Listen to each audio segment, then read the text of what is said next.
네, 우리 인간과 다른 피조세계, 하나님이 지으신 피조세계에 중요한 차이가 있다면 대표적인 것이 바로 언어를 사용하는 문제일 겁니다. 사람들은 말로 의사를 소통하고 말로 서로를 알아가며 말로 지식을 축적하고 말로 정보를 주고받지 않습니까? 우리가 하나님의 형상을 닮았다는 것은 인격적인 존재다, 이런 의미도 있지만 창조적이라는 것인데, 특별히 우리가 하고 있는 이 말로 창조적 행위를 하고 있음을 설명할 수 있습니다. 하나님께서 이 땅을 말씀으로 창조하신 것처럼 우리가 살아가고 있는 우리들의 인생도 우리들이 하고 있는 이 말로 나의 인생을 창조하고 있다, 이렇게 여러분들이 생각하시면 될 것 같습니다. 야고보서 3장 9절 보실까요? 야고보서 3장 9절 읽겠습니다. 시작. 우리는 우리의 혀로 주님 우리 중간 하늘에 계신 아버지를 찬양합니다. 그러나 이것으로 하나님의 형상대로 지음받은 사람들을 저주하기도 합니다. 아멘. 자, 우리는 말로 찬양하는 삶이 되기도 하지만 저주하는 삶도 되기도 한다는 것입니다. 사람들을 축복하는 삶으로 창조될 수도 있고 저주하는 삶으로 우리 주위를 창조할 수도 있다는 것이죠. 그래서 존 오터버그 목사님은 이런 이야기를 했습니다. 말로 기도하고 말로 찬양하고 말로 축복하라, 그것이 곧 예배다, 이렇게 말했습니다. 우리 말로 하는 모든 것들이 바로 예배가 될 수 있음을 이야기하고 있다는 것이죠. 예일대학교의 교수였던 존 바그 교수는 반복된 언어가 뇌를 자극하고 그 단어대로 행동한다라는 것을 수많은 것을 통해서 증명해냈습니다. 아주 쉬운 예만 하나 들면 한 25초 정도 걸어가는 그 여정을 이야기할 때 노인이라는, 늙음이라는 이야기를 반복해서 들려주면 약 10%, 2.5초가 사람들이 늦어지더라는 겁니다. 그런데 그 사람에게, 동일한 사람들에게 젊음이라는 단어를 반복해서 들려주면 무려 2.5초가 빨라지더라는 겁니다. 10%가 느려지고 10%가 빨라지는 것이 언어적 말을 통하여서 결정되더라. 늙음이라는 단어는 2.5초를 10%를 늦게 걷게 하고 젊음이라는 단어는 10%를 더 빨리 걷게 하더라는 것입니다. 다시 말해서 이 말이 실제적인 삶에 영향을 주고 있음을 세상에 있는 학자들도 밝혀낸 것이라고 볼 수가 있죠. 말이 우리의 삶을 만들어내고 있다는 겁니다. 오늘 우리가 살아가고 있는 우리의 삶을 만들어내는 것이 뭐냐? 말이라는 것입니다. 그래서 그런지 제가 목회를 이제 하다 보니까 말을 예쁘게, 좋게, 긍정적으로 잘하는 사람들이 귀하다는 사실을 항상 느끼게 됩니다. 똑같은 상황이죠. 똑같은 형편과 똑같은 상황을 사람들이 마주 대하고 있는데 그 가운데 말을 그냥 상냥하게 한다는 차원이 아닙니다. 그 가운데 여러 가지 부정적인 삶이 우리들의 얼마나 많이 있습니까? 그럼에도 불구하고 그 속에서 긍정적인 말, 한 사람이 의미 있는 말을 함으로 말미암아 주위를 밝게 하는 그런 분들이 참 귀하다는 생각을 하게 된다는 것입니다. 그런 차원에서 저는 오늘 여러분들이 너무 잘 알고 있는 정탐꾼의 이야기를 좀 더 깊이 살펴보면서 하나님이 원하시는 언어들은 어떠한 모습으로 해야 될까를 한번 살펴보도록 그렇게 하겠습니다. 자, 첫째, 사실만을 말하지 말고 믿음을 말하라는 것입니다. 다 같이 읽어볼까요? 시작. 사실만을 말하지 말고 믿음을 말하라. 네, 신앙의 언어가 뭐냐? 하나님이 기뻐하시는 언어가 뭐냐? 그것은 사실을 말하는 것이 아니라 믿음을 선포하는 것이다 라는 겁니다. 사실을 말하는 것이 아니라 믿음을 선포하는 것이다. 우리는 사실을 말하는 것이 정직한 것이다 라고 생각할 수 있지만 성경적으로 하나님이 기뻐하시는 것은 사실만을 말하는 것이 아니라 믿음을 선포하는 것을 하나님은 기뻐하신다라는 사실이죠. 자, 여러분, 모세가 각 지파의 대표를 뽑았습니다. 그 대표라는 것은 각 지파 가운데 의미 있는 사람, 똑똑한 사람, 귀한 사람을 뽑았겠죠. 그래서 12명의 지파를 뽑았습니다. 선택받은 사람이었습니다. 그들이 가나안 땅을 무려 40일간이나 샅샅이 정탐하게 되었던 것입니다. 자, 돌아와서 어떤 보고를 하느냐? 세 가지 보고였는데 첫 번째는 그곳은 진정 하나님이 말씀하신 것처럼 젖과 꿀이 흐르는 곳입니다. 그렇게 말했다는 것이죠. 27절 보겠습니다. 27절 읽습니다. 시작. 모세에게 말하여 이르되 당신이 우리를 보낸 땅에 간즉 과연 그 땅에 젖과 꿀이 흐르는데 이것은 그 땅의 과일이니이다. 아멘. 성경에서 뭐라 그럽니까? 모세에게 말하여 이르되 당신이 우리를 보낸 땅의 간즈 과연 하나님이 말씀하신 것처럼 젖과 꿀이 흐르는데 그것이 뭐냐? 과일들이라는 겁니다. 이스라엘 가보면 대추 야자들이 이렇게 있잖아요. 대추 야자들이 오래 농 익으면 그것이 흘러내립니다. 흘러내리는데 그것이 얼마나 단지 몰라요. 제가 대추 야자를 좋아하는데 한국에서는 구하기가 좀 어렵죠. 먹어보면 정말 꿀보다 더 달다는 느낌을 받아요. 그러니까 그런 것들이 흘러내리는 것을 보고 야, 과연 보니까 이것이 정말 꿀이 흐르고 있습니다 라고 설명했던 것입니다. 그리고 증거물로 과일들을 들고 와서 그 땅은 정말 하나님이 말씀하신 것처럼 젖과 꿀이 흐르는 곳입니다 이렇게 설명하고 있고, 그래서 과일을 증거물로 가져오게 되었던 것입니다. 이게 첫 번째죠. 두 번째는 뭐냐 하면 그곳의 주민들은 강하다는 것입니다. 그곳의 주민들은 강하다는 것입니다. 성경에 보니까 아낙 자손들이 있었다고 이야기하면서 구체적으로 사람의 이름을 댑니다. 아낙 자손 가운데 굉장히 파워풀한 능력 있고 힘 있고 그런 사람들이 있었는데 아이만, 셋세, 달메 실질적인 이름을 대는 겁니다.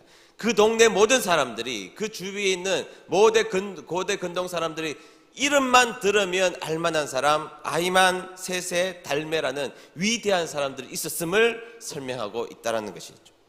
그리고 헷 족속이 있었다 이렇게 말해요. 헷 족속은 우리가 교과서에 보면 히타이트라고 철기 문화를 발전시킨 그 사람들입니다.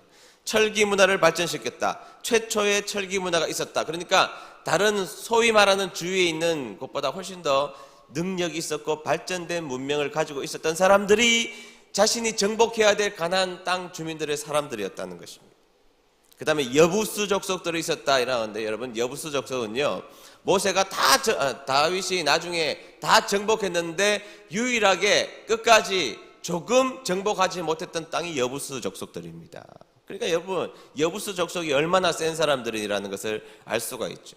아모리 족속, 가나안 족속들 폭력적인 사람들이었고 굉장히 힘이 있었던 군사적으로 능력이 있었던 사람들이었다는 것입니다.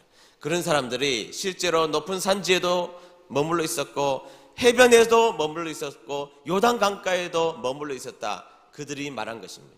하나님이 말씀하신 젖과 꿀이 흐르는 곳입니다. 그러나 그곳의 주민들은 무시무시한 사람들이었습니다. 그들이 해변가에도 산지에도 요단 강가에도 그들이 편만하여 있더라는 것을 이야기해 주고 있었다는 것이죠. 이 두 번째입니다. 세 번째는 뭐냐? 그 성읍들이 견고하다는 겁니다. 성읍들이 견고하다. 여기서 말하고 있는 헤브론, 말할 수 없이 정복하기 어려운 땅이었습니다. 그 다음에 소안이라는 도시가 등장하는데 여러분 이 소안이라는 도시는요 애굽의 가장 발전된 애굽의 수도보다 무려 6년 7년 전에 이루어졌던 도시가 소안이었던 것입니다. 애굽도 대단한데 애굽보다 7년이나 앞선 도시니까 이 소안이라는 도시의 성읍이 얼마나 대단했을지 우리가 짐작할 수 있지 않겠습니까? 소안이라는 도시가 있었다. 그런 도시들이 너무 강력하게 성벽을 이루고 있었다라고 그들은 정탐한 내용들을 설명하고 있다는 것입니다. 이것이 바로 12명 좋기 12명 모두가 말하고 있는 객관적인 사실이었던 것입니다. 좋지만 그것은 어려운 것입니다. 그것은 좋지만 어려운 것입니다. 젖과 꿀이 흐르지만 정복하기 쉬운 것은 아닙니다. 이것이 바로 12명이 공히 이야기했던 사실이었던 것입니다. 다시 말하면 12명이 똑같은 것을 본 것입니다. 2명이 다른 것을 보고 10명이 다른 것을 본 것이 아니라 10명과 2명 모두 12명이 똑같은 세 가지 사실을 정탐하고 보고한 사실적 내용이었다는 사실이죠. 그런데 10명과 2명이 여기서 갈라지더라는 겁니다. 동일한 것을 봤는데 다른 것을 본 것이 아니라 동일한 것을 바라봤는데 10명과 2명이 달라지더라는 것이죠. 한번 보겠습니다. 2명은 어떻게 이야기하고 있느냐? 30절입니다. 30절 다 같이 읽습니다. 시작. 그러자 갈렙이 모세 앞에 있는 백성을 잠잠하게 한 뒤 말했습니다. 우리는 올라가서 저 땅을 차지해야 합니다. 우리는 할 수 있습니다. 아멘. 자, 그들이 세 가지 보고를 받자 주민들이 웅성웅성하기 시작했습니다. 부정적인 이야기를 하기 시작했습니다. 그러자 갈렙이 그들을 조용히 시키고 선포하기 시작했던 것입니다. 우리는 올라가서 저 땅을 차지해야 됩니다. 하나님이 주신 저 땅을 가서 정복해야 됩니다. 우리는 능히 할 수 있습니다. 그렇게 두 명은 이야기했던 것이죠. 그런데 10명은 어떻게 이야기하느냐? 31절 이렇게 이야기하고 있습니다. 다 같이 읽습니다. 시작. 그러나 갈렙과 함께 갔던 사람들이 말했습니다. 우리는 그 백성들을 공격할 수 없습니다. 그들은 우리보다 강합니다. 네, 뭐라 그럽니까? 네, 10명은 우리는 갈 수가 없다는 것입니다. 그 백성들을 공격할 수 없습니다. 왜? 그들은 우리보다 강하다는 객관적 사실을 보고 왔기 때문입니다. 안 됩니다. 이길 수가 없습니다. 불가능합니다. 아무리 적과 꿀이 흐르는 우리가 탐스러운 땅을 눈으로 봤을지라도 가다가 우리 모든 200만 백성은 전멸합니다. 못 갑니다. 이야기했던 것이죠. 자, 여러분, 똑같은 사실을 봤잖아요. 세 가지를 똑같이 이야기했잖아요. 똑같이 봤단 말이죠. 그런데 왜 반응은 완전히 달라졌을까요? 10명은 사실로 해석했고 2명은 하나님의 약속으로 해석했기 때문입니다. 똑같은 사실이지만 2명은 사실로만 해석했고 10명은 사실로만 해석했고 2명은 하나님의 약속으로 해석했다라는 것이죠. 10명은 현재를 바라보고 낙심했지만 2명은 미래를 바라보며 소망을 선언했다라는 것입니다. 10명은 하나님을 빼고 해석했지만 2명은 하나님을 넣고 해석했다라는 것이죠. 이게 달라진 것입니다. 동일한 사실을 보았습니다. 사실 속에 긍정적인 사실도 있었지만 훨씬 더 부정적인 사실이 많았지만 10명과 2명이 달라진 것은 10명은 사실과 현재와 하나님을 빼고 해석했고 나머지 2명은 하나님의 약속과 소망과 하나님을 넣고 해석했기 때문에 이 두 부류는 완전히 달라지게 되었다는 것입니다. 여러분, 신앙이 뭐죠? 신앙이? 믿음이 뭐죠? 그것은요, 하나님의 약속을 믿는 것입니다. 하나님의 약속을 믿는 거예요. 구원해 주시겠다는 약속, 은혜를 주시겠다는 약속, 복을 주시겠다는 약속, 사랑을 해 주시겠다는 약속, 가나안 땅을 주시겠다는 그 약속들을 믿는 것이 믿음인 줄로 믿습니다. 그리고 그 약속의 근거는 하나님이십니다. 하나님이 그 약속의 근거가 되시니 믿을 수 있다라는 것이죠. 여러분, 하나님의 약속의 근거는 뭐죠? 하나님의 약속은 뭐죠? 가나안 땅에 대해서 내가 마침표를 찍었다는 겁니다. 가나안 땅, 그 가나안 땅에 내가 마침표를 찍고 너희들에게 주겠다는 마침표를 분명하게 찍으셨다는 거죠. 그런데 2명은 그것을 믿었고 10명은 하나님이 찍으신 마침표에 물음표를 달기 시작했습니다. 이게 달라진 겁니다. 2명은 하나님이 마침표를 찍으셨던 그대로 믿었고 10명은 하나님이 찍으신 마침표 앞에다가 수없이 물음표를 집어넣었던 것입니다. 그들이 강한데 우리가 이길 수 있을까? 그 성읍이 놀라운데 우리가 정복할 수 있을까? 여러분, 하나님이 마침표를 찍으신 곳에 물음표를 찍지 마십시오. 신앙과 불신앙은 여기에서 나누어지는 겁니다. 내가 너희들에게 줄게 마침표를 하나님 찍으셨잖아요. 내가 너희들에게 허락해 줄게 마침표를 찍으셨다고요. 그런데 거기다가 그것은 무섭고 걔네들은 힘이 세고 성읍은 애굽 수도보다 7년이나 앞섰고 그래서 될까? 하나님의 마침표를 지우고 계속해서 물음표를 거기다가 덧입혀 놓고 있더라는 것입니다. 하나님의 마침표 앞에 백스페이스 바를 누르고 끊임없이 물음표를 찍어 넣는 것, 그게 불순종입니다. 여러분, 순종이 뭐죠? 성경 읽다 보면 하나님이 순종하라고 명령하신 것을 사람들이 순종해 냅니다. 그런데 지금 보니까 당연하게 받아들이지. 내가 그 상황에 그 사람이 되면 어떻게 순종해요? 놓아보고 방주를 지어라? 어떻게 순종합니까? 이해, 납득, 공감? 없다고요. 아브라함에게 본토 친척 아비를 떠나서 네가 모르는 저 땅으로 가라? 이해 납득 공감이 없다고요. 없다고요. 그걸 어떻게 우리가 거기다가 마침표를 찍은 그 하나님의 명령 앞에 우리가 물음표를 안 달 수가 있겠습니까? 내가 노아가 돼보면, 내가 아브라함이 돼보면. 그런데 물음표를 찍지 않고 마침표를 찍은 그 상태를 그대로 가지고 살아간 사람들을 하나님은 기뻐하신다는 거예요. 여러분 자 보세요. 예수님께서 가나 혼인잔치에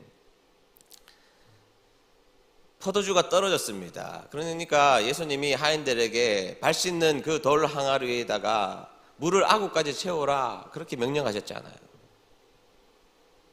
여러분이 그게 이해 납득 공감이 되십니까? 발 씻는 항아리에 왜 물을 채우러 가시지? 왜라고 붙였으면 일이 안 되는 겁니다. 아니 그런데 채웠는데 왜 또 그것을 물을 떠다가 연회장에게 주라고 하시지? 발 씻는 물인데 왜 연회장에게 주라고 그러지? 여러분 우리들은요 이렇게 물음표를 붙일 때가 많습니다. 하나님이 명령하신 것 앞에 그 마침표를 지워버리고 물음표를 끊임없이 우리는 타이핑에 집어넣고 있다는 것입니다.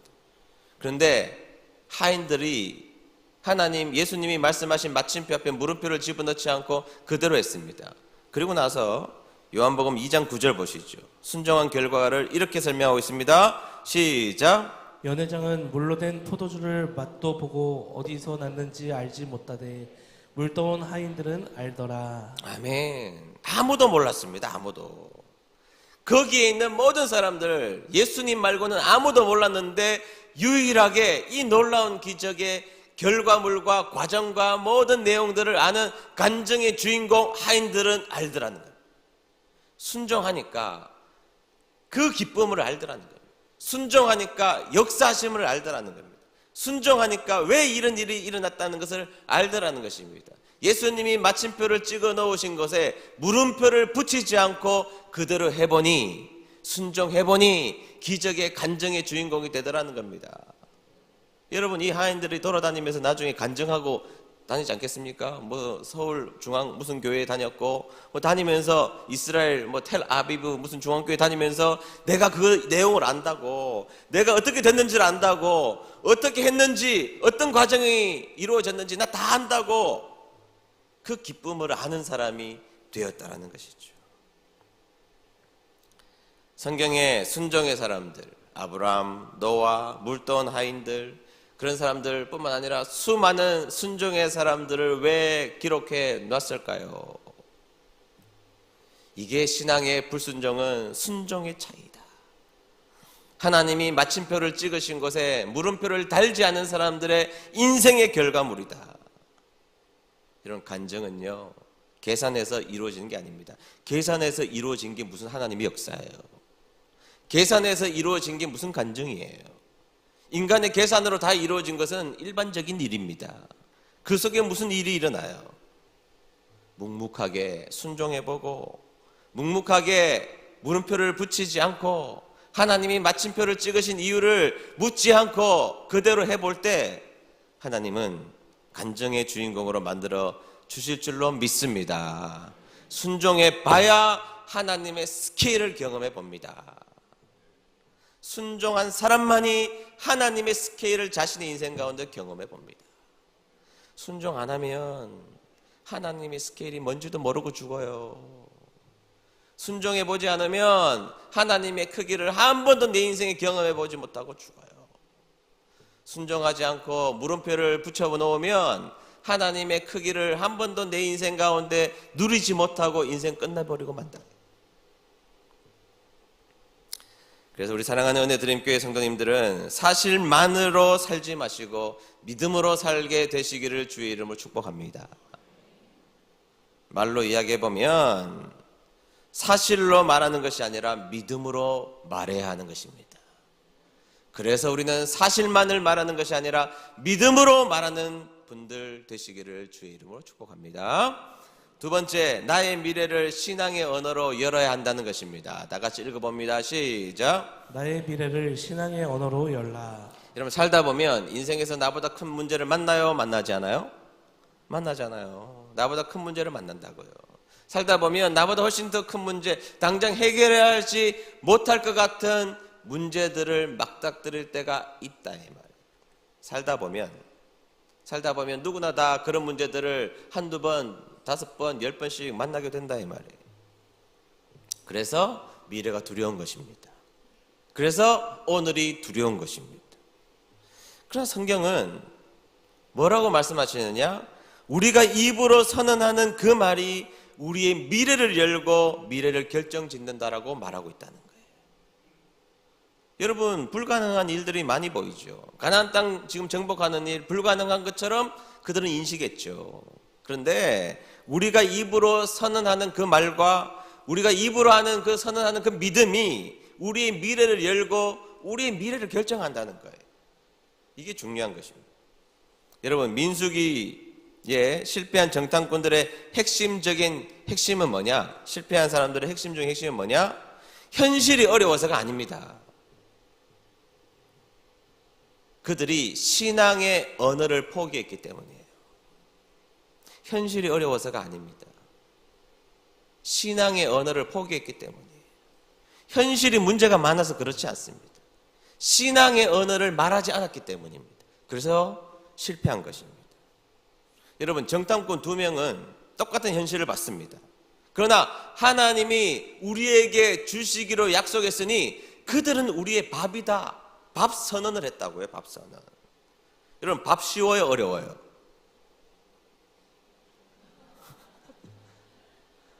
밥을 안 먹는 게 어렵지 먹는 거는 쉽단 말이죠.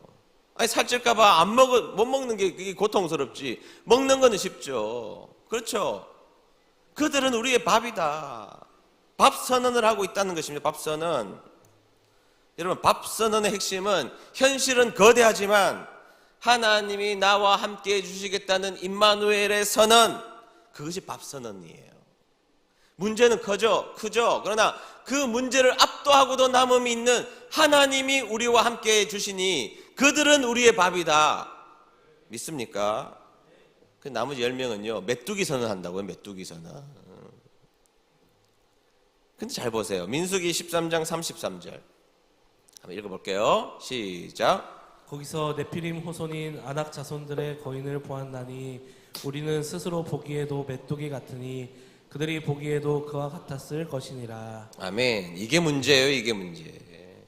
네피림 후손 아낙 자손 거인을 보자마자 그들이 뭐라고 했는가? 우리가 그들이 얼마나 큰지 스스로 보기에도 메뚜기 같았다. 스스로 보기에도 메뚜기 같다. 뭐 거기까지는 이해가 돼요. 그런데 뭐라고 그러는가 하면 그들이 보기에도 그와 같았을 것이다. 그들이 말했어요? 그들 말을 들어봤습니까? 그들이 뭐라고 했는지 들어봤습니까? 아니요. 그들은요 실질적으로 이스라엘 백성들이 애굽을 이기고 왔기 때문에 성읍을 닫고 긴장하고 있었다고요. 그런데 그들은 뭐라 그러느냐? 그들을 보자마자 압도당해서 스스로도 메뚜기 같았지만 그들이 보기에도 메뚜기 같았을 것이라고 상상까지 집어넣어서 스스로를 메뚜기로 선언하고 있더라는 거예요. 이게 메뚜기 선언입니다.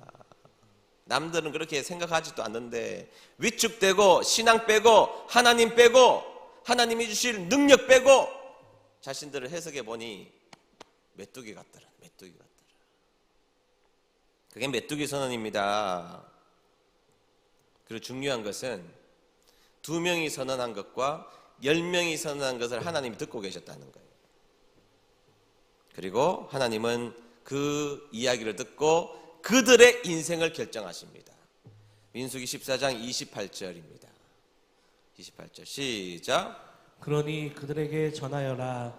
여호와께서 이렇게 말씀하셨다. 나는 너희가 말하는 것을 들었다.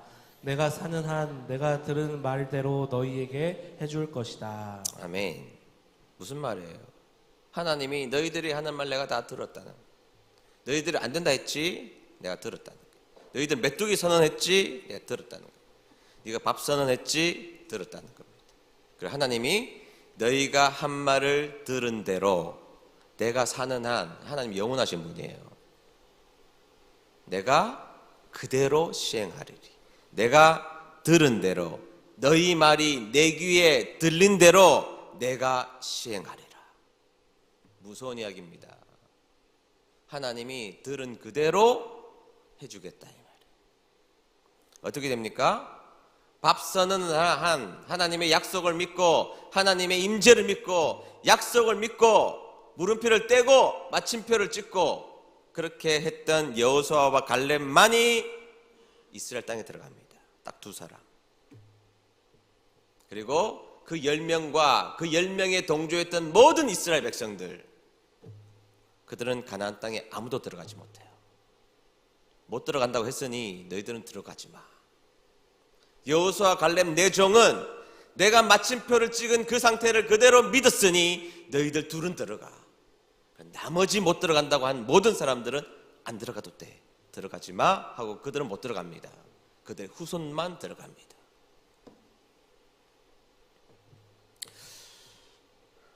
인생의 말을 함부로 해서 살아갈 게 아닙니다.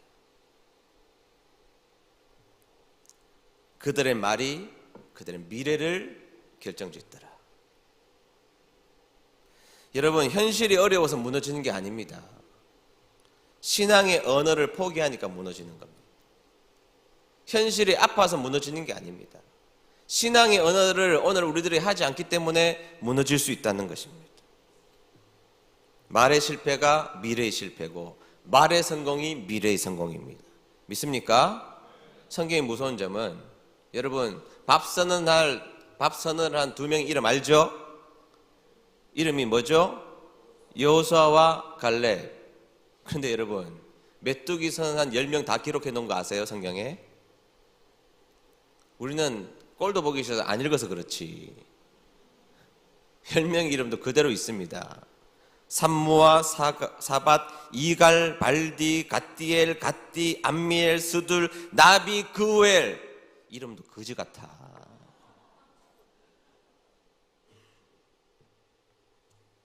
치욕스러운 사람이 된 거예요.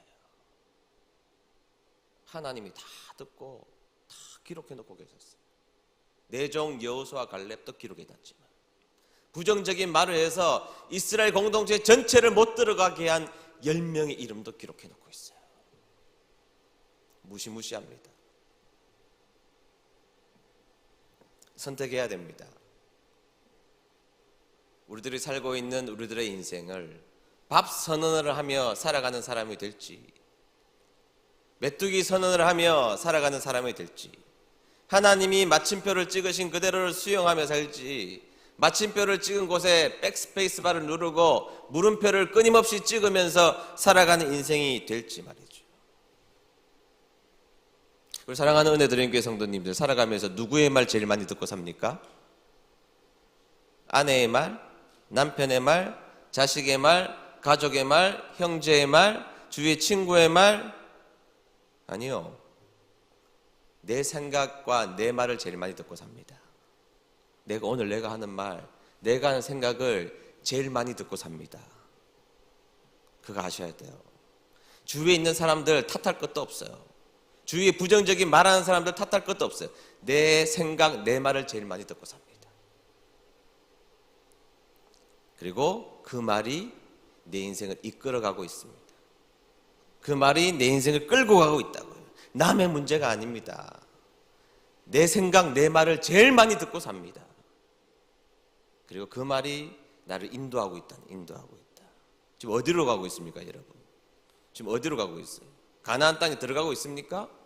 아니면 가나안 땅을 지책에 두고 광야를 헤매며 못 들어가고 있다가 결국에 못 들어가고 있습니까? 어디를 가고 있습니까? 메뚜기 선언하고 있습니까? 밥 선언하고 있습니까?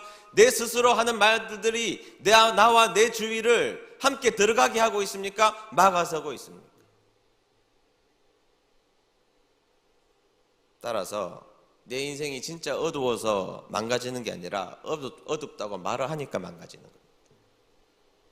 내 인생에 희망이 가득하기에 희망이 있는 것이 아니라 하나님을 믿기에 소망을 선포해서 소망의 삶이 되는 줄로 믿습니다. 골로새서 4장 6절 볼까요? 그래서 제가 읽겠습니다. 너희 말을 항상 은혜 가운데서 소금으로 맛을 냄과 같이 하라. 아멘. 여러분, 말은요 은혜롭게 해야 됩니다. 은혜롭게 해야 됩니다. 은혜가 뭐죠? 은혜가 하나님이 함께 해주신다는 그 자체로 말해야 됩니다. 안 되는 걸 안 된다고 말하고 없는 걸 없다고 말하는 것은 누구나 다 할 수 있는 이야기입니다. 그러나 은혜로 말한다는 것은 하나님이 이곳에 함께 해주시고 하나님이 여러분들을 사랑해 주시고 은혜 드림교회를 사랑해 주시고, 그러니까 하나님이 사랑해 주시고 함께 해주신 그 말을 하고 사는 것입니다. 은혜롭게 말하고 살아야 됩니다. 오늘부터 우리 은혜 드림교회 성도님들은 은혜롭게 말하며 살게 되기를 바랍니다.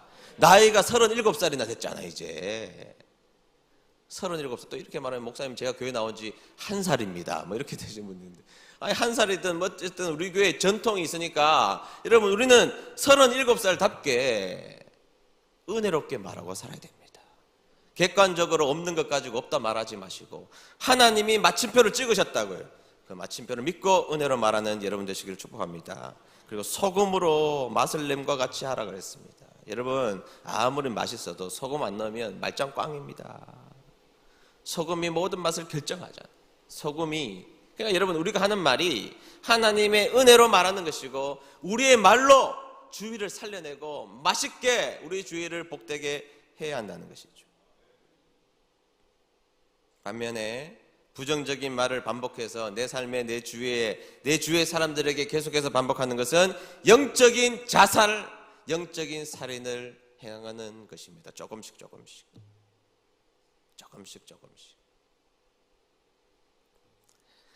오늘 저는 말씀을 맺으면서 찰스 스탠리가 한 말을 인용하며 말씀을 맺을까 합니다. 그는 이런 이야기했습니다.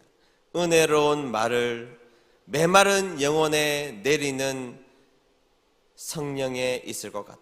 은혜로운 말은 하나님을 담은 말은, 하나님의 은혜를 담은 말은 메마른 영혼에 내리는 성령의 이슬과 같다. 오늘 우리 모두의 말이 메마른 영혼을 살려내는 성령의 이슬이 되시기를 주님의 이름으로 축복합니다.